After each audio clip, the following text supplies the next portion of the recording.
I'll take you to some live pictures now that are coming in from West Hollywood in Los Angeles. We are seeing the protests there not only showing no sign of easing, but really things escalating a lot further and faster. That is a car on fire in Los Angeles at the moment. Police cars on fire. Police are firing rubber bullets back at the protesters to try and disperse them. We've also had reports that there are police in other parts of LA that are swinging their batons and firing rubber bullets, trying to get demonstrators to move back. It is an unfolding situation. Our correspondent Alexis Daish is heading towards the scene of some of these demonstrations right now, and she joins us on the phone.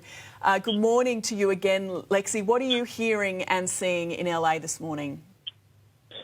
Well, just incredibly awful levels of violence unfolding right in the heart of West Hollywood. As you go to air this morning, we are seeing several police cars completely engulfed in flames, and you can see demonstrators surrounding them. I do understand that they have now decided to declare this an unlawful assembly. That essentially gives the authorities power to try and remove these crowds. But, based on what we're seeing from these aerials, it doesn't really seem like that really matters. All these thousands of demonstrators that marched through what you call the Fairfax district. This was a demonstration that started peacefully this morning. They then marched along 3rd Street, and this is where they've ended up. And you can see these long lines of police cars, and a number of them have now been set alight by these demonstrators. This is just, another escalation of the violence, I guess. Last night we had violence in downtown Los Angeles where the riot police were firing tear gas and rubber bullets at all the protesters in downtown. Today, what you're looking at now in West Hollywood, this was one of several protests that was organised for today, Saturday local time in LA. And some have been peaceful, this one clearly not. Riot police are there trying to hold the line. You can see there are people at the forefront of that line that seem to be peacefully protesting with signs and placards. But, this damage that is being done, this is right in the heart of West Hollywood. This is such a population-dense part of Los Angeles. This is just going to create mayhem, especially on a Saturday.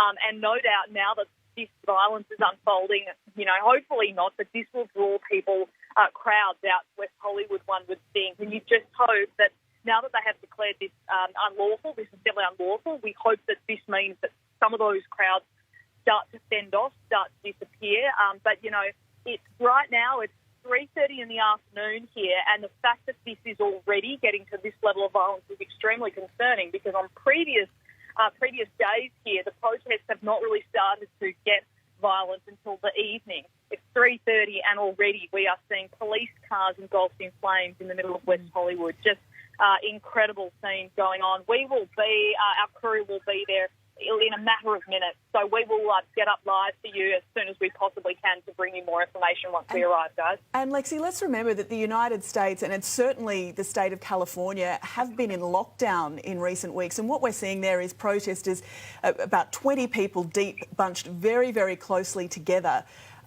when coronavirus still maintains a threat. But you have been speaking to people on the ground there. What is your sense from the feeling there? Because this all started with anger over the death of George Floyd, but there have been suggestions now that many of these protesters are using that as an excuse just to create civil disobedience. What is the feeling on the ground among the protesters? I think, based on what the protesters I spoke to this morning in Compton, that was a peaceful protest. And from my impression from speaking with them was that they are protesting for the right reasons. They are protesting and fighting for the life of George Floyd. They really believe that the police have got questions they need to answer, and they are trying to get their message across. I actually asked one of the protesters this morning, I said, why has it got to this? And their response, which I thought was really interesting, because this protester essentially said to me, the reason it's gotten violent is because the peaceful protests don't work. Nothing's changing. This is a country that has a history, a long-running history of police killings. And the point she was trying to make was that there are many communities here that are so frustrated with the lack of change in police culture in certain parts of the country that it has gotten to this point of violence. That's why they're resorting to this violence. I thought that was an interesting viewpoint. I haven't heard that before. I guess that would illustrate sheer desperation on the part of some of these protesters that they just don't know how to affect change. We are just pulling up.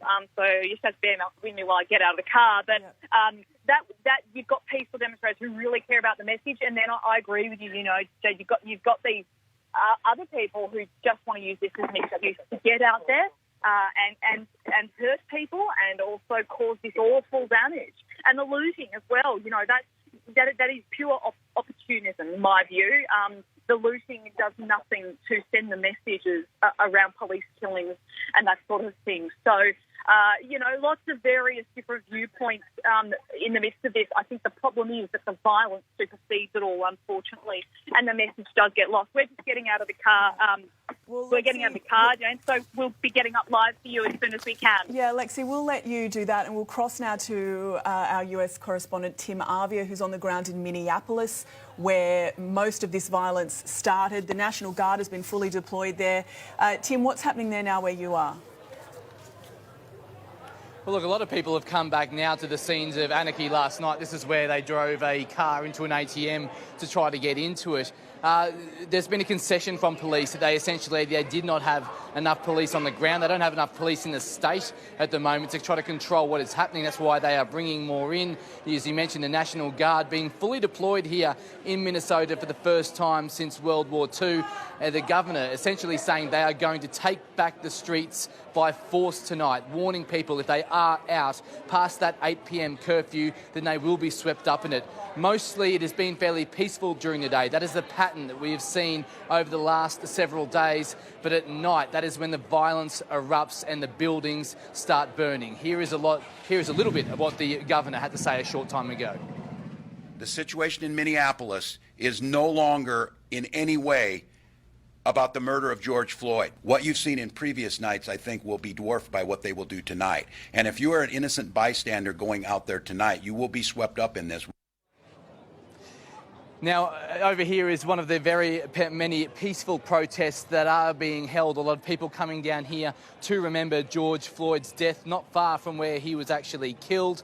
Now, we're only a few hours away from when that curfew will kick in, and most people here say they will go home, but certainly there is that element that are probably going to stay out again. We have spoken to some locals who say there are protesters who are intent on staying out tonight. They are not perturbed by this increased show of force, so there are set to be some fairly dramatic scenes when that curfew does kick in and on through the night. Yeah, disturbing scenes right across the United States. Tim Arvia, thank you. Meanwhile, police in Kentucky have apologised to a TV reporter after shooting her with pepper bullets live on air. We got plenty of time here. Are you okay? I'm getting shot! I'm getting... Katie, are you okay? Rubber bullets, it's okay. It's those pepper bullets. It's those pepper bullets. Who are they aiming that at? Now shooting at the At photographer. us, like directly at us. Directly Why at are they us. doing that? Shooting at our crew. And that shocking encounter comes just a day after a CNN reporter was arrested during a live broadcast.